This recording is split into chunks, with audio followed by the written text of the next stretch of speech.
Alright tennis fans, welcome back. Here is a tennis freak and you're tuned in for the Day 6 recap of the 2025 French Open men's singles. Now I gotta tell you, after the fireworks we've seen earlier this week, today felt a little calmer. Fewer of those jaw-dropping upsets that make you spill your coffee, you know? But don't you dare think for a second it was boring. Are you kidding me? This is Roland Garros. We still had some absolute battles out there, some real nail-biters, and players digging deeper than a clay court baseline after a five-setter. The top guys, for the most part, held their ground, which, let's be honest, is what they're supposed to do. But supposed to and actually doing it are two different animals, especially on this surface. The pressure is immense, the points are grueling, and anyone can have an off day. We saw some guys really step up, showing us what they're made of, and a few others, well, let's just say they might be replaying some points in their heads tonight. So, forget the quiet before the storm narrative, there was plenty of thunder on these courts today. We saw some incredible shot-making, some serious mental fortitude, and a few moments where you just had to shake your head, either in disbelief or admiration. We're going to break down the key matches, the big performances, and the storylines that are shaping up as we head into the second week. So grab your seat because class is in session, let's get into it. Now let's talk about Alexei Popyrin. This kid, an Aussie, has been telling anyone who'll listen that he actually playing on clay, likes it. Most guys from down under, they see clay, they run for the nearest hard court or grass patch. But Popyrin, he's different. The results, though, they haven't always backed up that talk. Until now, that is. He's into the fourth round here for the first time, and let me tell you, that's a big deal for him. He took down Nuno Borges, 6-4, 7-6, and that second tiebreak was a monster, 13-11, then another tight one, 7-6, 7-5. You gotta win those tight ones. This wasn't just any win either. Borges, this Portuguese fella, he was flying high, coming off a massive upset in the previous round. He had all the momentum, or so you'd think. But Popyrin, he stood tall. He didn't just roll over, he dug in, used his power, and showed some real grit, especially in those tiebreakers. That shows me something. It shows me he's learning, he's maturing, and maybe, just maybe, he's figured out how to translate that supposed love for clay into actual tangible wins on the biggest stages. This could be a turning point for the guy on this surface. You love to see it. Then you've got Ben Shelton. The kid got a bit of a gift. A walkover in the second round. Some guys, they get rusty with extra rest. Not Shelton. He came out looking like he'd been shot out of a cannon.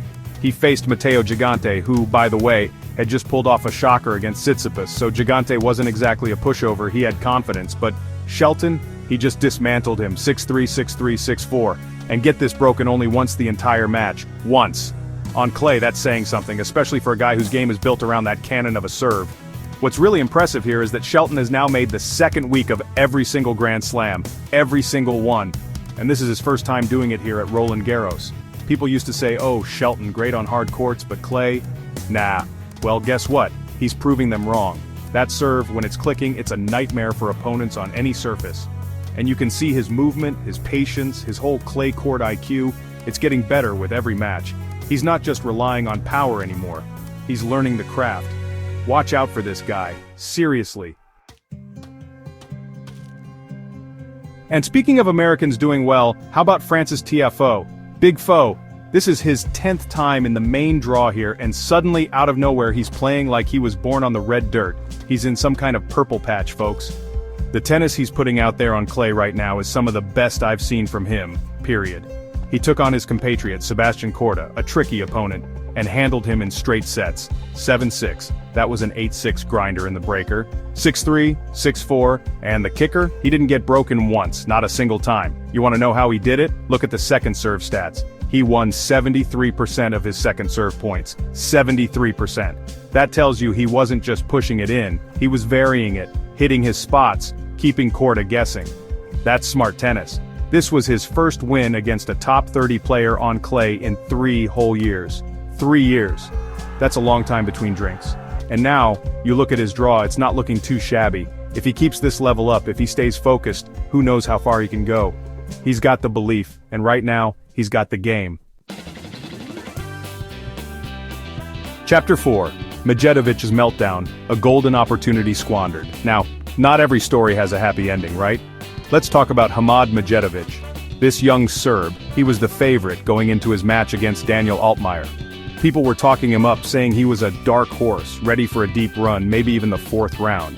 And for a while there, it looked like they were right. He came out swinging, playing that aggressive offensive tennis we know he's capable of, and he bagged the first set 6-4. You're thinking, okay, here we go, and then, poof. It all just fell apart. What happened? He just collapsed. It was like watching a different player out there. Errors started flying off his racket, forehands long, backhands wide, you name it, left, right, and center, as they say. He lost the next 3 sets, 3-6, 3-6, 2-6. And the most telling stat? He didn't create a single breakpoint opportunity after that first set. Not one. You cannot win matches like that. And to top it off, he let Altmire, not exactly known as an ace machine, bang down 18 aces. 18! Majovic will be kicking himself tonight, and rightly so. A big chance gone begging. Chapter 5. Paul the Marathon Man. Tommy toughs it out. Over on court Simone Mathieu, Tommy Paul and Karen Khachanov decided to put on an absolute epic. If you had a ticket for that one, you got your money's worth, and then some. These two guys battled for over 4 hours. 4 hours of grueling back-and-forth tennis. And in the end it was Tommy Paul who emerged victorious. 6-3, 3-6, 7-6, a tight 9-7 in that breaker. Then Khachanov fights back 3-6, and Paul finally closes it out 6-3 in the 5th. My goodness, what a war. This match just shows you again why Paul is considered one of the fittest guys on tour. You don't win matches like that unless you've put in the hard yards. This is huge for Tommy, advancing to the 4th round here at Roland Garros for the very first time in his career. Think about that. All that effort, all that training, it pays off in moments like these. His effort in the last 2 matches against some really tough customers has been nothing short of commendable. He's fighting for every point. But you gotta give credit to Khachanov too. After a bit of a slow start in that first set, he played a fantastic match. He didn't make it easy for Paul. He was right there, blow for blow. It takes 2 to tango, and these guys danced their hearts out. Chapter 6. Then we have Holger Rune, the number 10 seed. This kid, so much talent, so much firepower, but sometimes I swear he just loses the plot a little bit. Against Quentin Halys, a Frenchman playing in front of his home crowd, Rune was all over the place. He nearly, and I mean nearly, got himself bounced out of the tournament. He started the match flatter than a pancake, gave away an early break, and just looked off. You're thinking, Holger, what are you doing?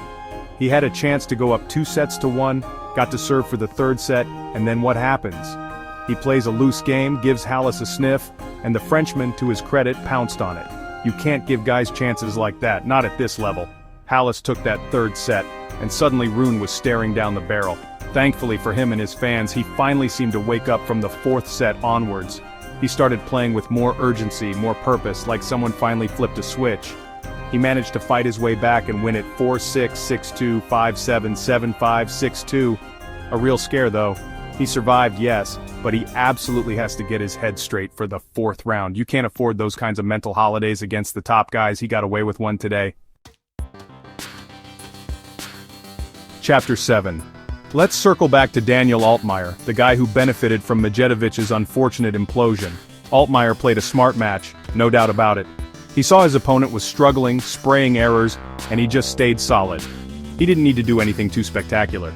He just needed to keep the ball in play and let Majovic make the mistakes. And that's exactly what he did, taking the match 4-6, 6-3, 6-3, 6-2 after dropping that first set. He didn't panic, he stuck to his game plan. The surprising thing for me was the serving. Altmire, as I said, isn't a guy you typically associate with a massive ace count. But today, 18 aces. 18. That's a career day for some guys. It shows he was feeling confident, going for his spots, and really taking it to Majovic on serve. He capitalized beautifully on every error, every lapse in concentration from the serve. It's a simple formula sometimes: play steady, serve well, and take what your opponent gives you. Altmire did that to perfection today and booked himself a spot in the 4th round. Good for him. Chapter 8. And we can't finish up without giving a proper nod to Quentin Halys. Yeah, he lost to Holger Rune, but man, did he put up a fight. Playing in front of your home crowd, against a top 10 seed, the pressure is on. But Halys, he rose to the occasion.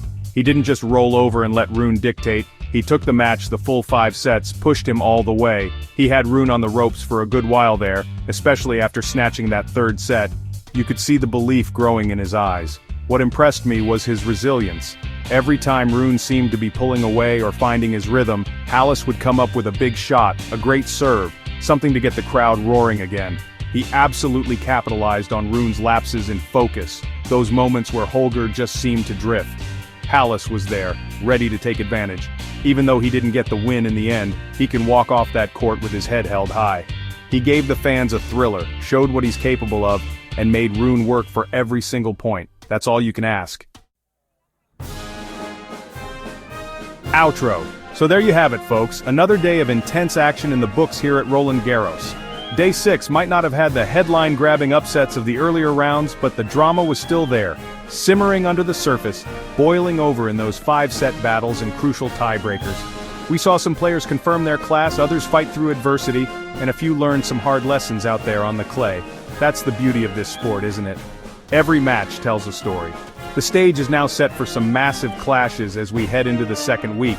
The pressure only ramps up from here, the stakes get higher, and the tennis, well, it just keeps getting better. I, for one, cannot wait to see how it all unfolds. This is where champions are made, where legends are born, and where dreams can either come true or be cruelly shattered. It's what we live for as tennis fans. Thanks for tuning into this Toon Hunter recap. If you want more updates, more analysis, and frankly, more of my unfiltered opinions on the greatest sport in the world, then do me a favor. Hit that subscribe button. Show some love, support the channel, and help fuel my passion for this game. We'll be back with more from the French Open very soon. Until then, keep loving tennis, and thanks for watching.